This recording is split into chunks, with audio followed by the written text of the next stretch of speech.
Olá, professores, tutores e avaliadores da Escola Politécnica de Saúde José Venâncio. Meu nome é Ronilson Maia de Andrade, eu sou técnico em radiologia e um dos alunos da especialização para técnicos em radioterapia, promovida pelo Ministério da Saúde, em parceria com vocês.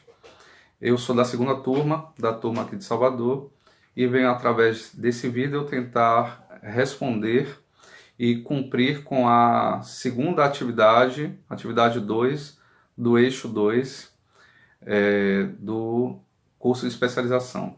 Bem, a pergunta inicial, ela trata da definição dos volumes de tratamento GTV, CTV e PTV.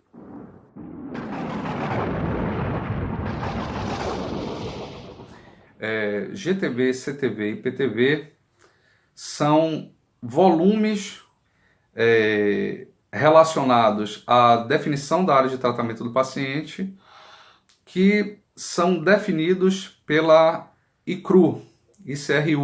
GTV, salvo melhor pronúncia, corresponde ao gross tumor volume, ou volume tumoral grosseiro, que é aquele volume tumoral que pode ser tanto visualizado como pode ser palpado. A delimitação do GTV, ela se baseia na anatomia topográfica e em considerações biológicas, mas não leva em consideração fatores técnicos do tratamento. O CTV, salvo melhor pronúncia, é o Clinical Tumor Volume, ou volume tumoral clínico, também chamado de volume-alvo.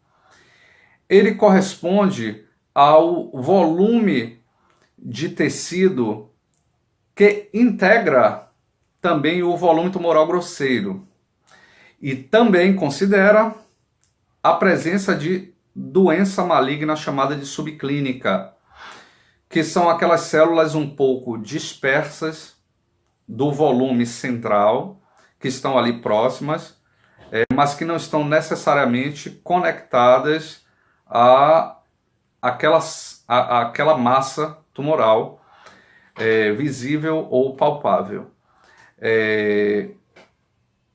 Para desenhar e para definir o CTV, considerando a presença de doença microscópica, pensa-se que, além daquele sítio tumoral, existem regiões próximas, como as regiões que contêm linfonodos regionais, e imagina-se que provavelmente, muito provavelmente, aqueles linfonodos possam estar comprometidos e, portanto, devem englobar a área que deve receber a dose de radiação também.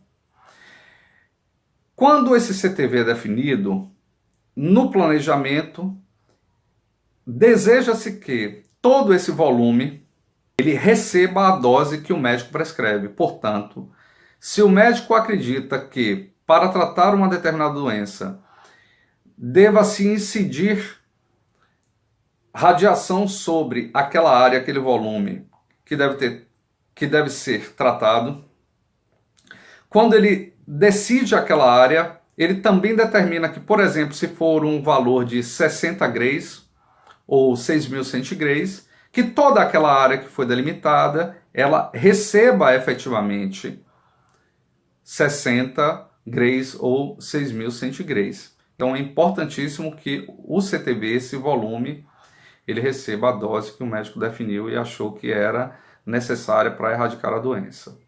Esse CTV não considera os movimentos do paciente, sejam eles voluntários ou movimentos involuntários, tanto dos órgãos que estão relacionados à doença, quanto dos órgãos de risco que devem ser preservados durante o tratamento.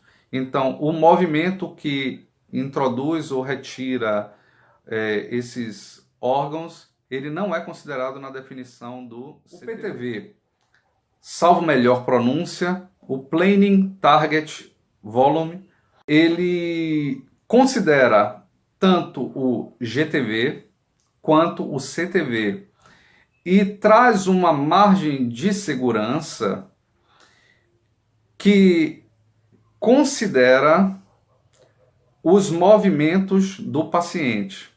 O propósito da definição dessa margem de segurança, que corresponde ao mesmo traçado do ponto de vista geométrico falando, que o CTV, ele acompanha o desenho do CTV, mas é obviamente em maior escala, porque ele precisa dar essa margem de segurança. Ele tem um propósito claro de permitir com que a área, o sítio tumoral seja realmente irradiado e que realmente o CTV ele receba toda a dose que foi prescrita.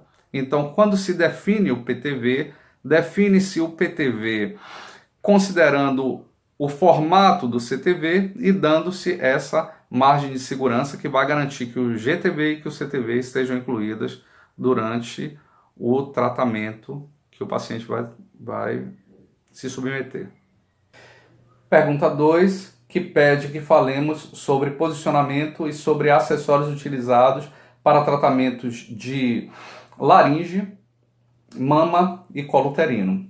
Para tratamento de laringe, eu começo falando do indexador, que é uma peça, uma haste de aço, de metal, que pode ser fixada na mesa de tratamento e que vai permitir a fixação e impedir a movimentação do paciente ao longo do tratamento. Nela se encaixa a base de acrílico, que é a base de fixação. Sobre essa base de fixação é posicionado o suporte de hiperextensão. Esse suporte de hiperextensão ele varia nos casos mais antigos da letra A a F, e hoje são numerais que, salvo engano, vai de 1 a 6. Esse suporte de hiperextensão é de material rígido, porém emborrachado, que não traz tantos inconvenientes no posicionamento do paciente, não traz tanto desconforto. Então o paciente é posicionado em decúbito dorsal, o seu crânio e o seu pescoço são posicionados nesse suporte de hiperextensão conforme sua anatomia, e logo em seguida vem-se com a máscara termoplástica que foi moldada pessoalmente para aquele paciente. Posicionado e fixado isso, é garantido dessa forma a reprodutibilidade diária do tratamento, porque dificilmente o paciente vai conseguir se movimentar com esses acessórios, com esses suportes sendo utilizados para tratamento de laringe. Se os ombros estiverem entrando no campo de tratamento, é possível e necessário que se utilize um retrator de ombro, que é um acessório que fica lá na região dos pés do paciente, onde ele segura em duas outras peças, geralmente com uma peça de borracha, que vai permitir a retração para baixo dos ombros, retirando-os então do campo de tratamento. E mais adiante eu demonstro para vocês alguns desses acessórios e como eles devem ser utilizados de forma mais sucinta. Eu apresento isso mais à frente. Para se fazer um tratamento de laringe, alguns acessórios são utilizados. Acessórios primordiais para o tratamento de laringe, você tem uma base para o posicionamento do suporte, onde vai ser posicionado o pescoço e o crânio, de tal forma que possa ser feita a hiperextensão.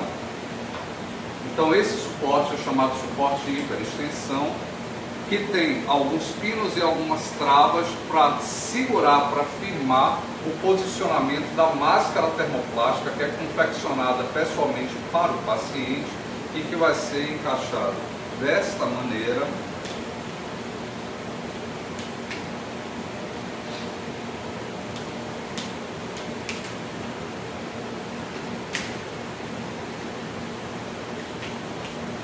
De tal forma que o paciente possa ser posicionado adequadamente, garantindo a reprodutibilidade diária, e onde são demarcados os campos de tratamento, o campo de entrada e todas as margens que são definidas para incorporar a laringe. Os acessórios comumente usados para o tratamento de mama, para o correto posicionamento do corpo do paciente, em geral são breastboard, que é uma prancha de mama para a realização do tratamento de mama, que pode ser feita tanto para tratamentos em 2D quanto para tratamentos em 3D. O Breastboard, ele tem angulações que permitem a elevação do corpo do paciente, a depender da estrutura anatômica da paciente, a depender do tamanho do paciente, da angulação necessária para posicionar adequadamente nos campos tangenciais na hora da realização do tratamento. Então, o Breastboard, este modelo de Breastboard permite a angulação em 25, 20 graus, em 10 e 15 graus. O Breastboard ele é feito de tal forma que o braço ele também possa ser posicionado em ângulos diferentes e simples.